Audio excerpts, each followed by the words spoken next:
कत बेरा सवारी में बुलावे, पंजा में धक्के खूबे मौज उड़ावे। ए सखी का कही होखे कत बेरा सवारी में बुलावे, पंजा में धक्के खूबे मौज उड़ावे। मोर कटहता दिन किरकिरी में सखी, घर पाए कर भीरी में सखी, रोज मारता यारवा भीरी में सखी।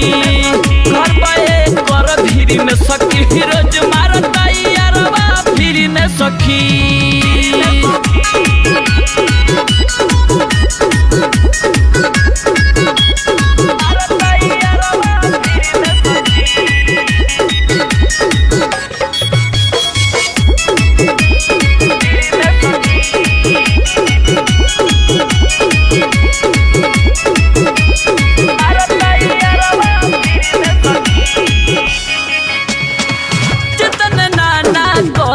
सखिया ओतने धके मजिया हवेला, होठ के बांसुरी जोली के तबला, दोनों हाथ बजावेला।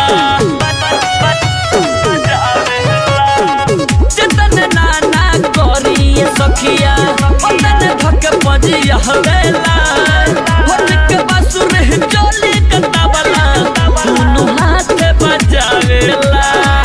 मारे गिन गिन के 1 2 3 सखी,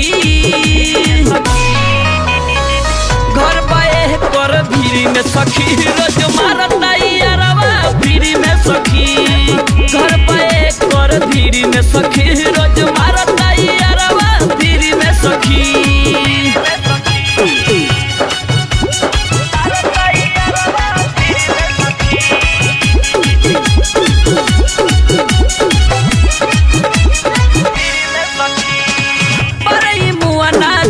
कल सखी कले सामान सब ढीला हो, जय ससुरवा जानी सजनवा मारी के देख को दिन पीला हो।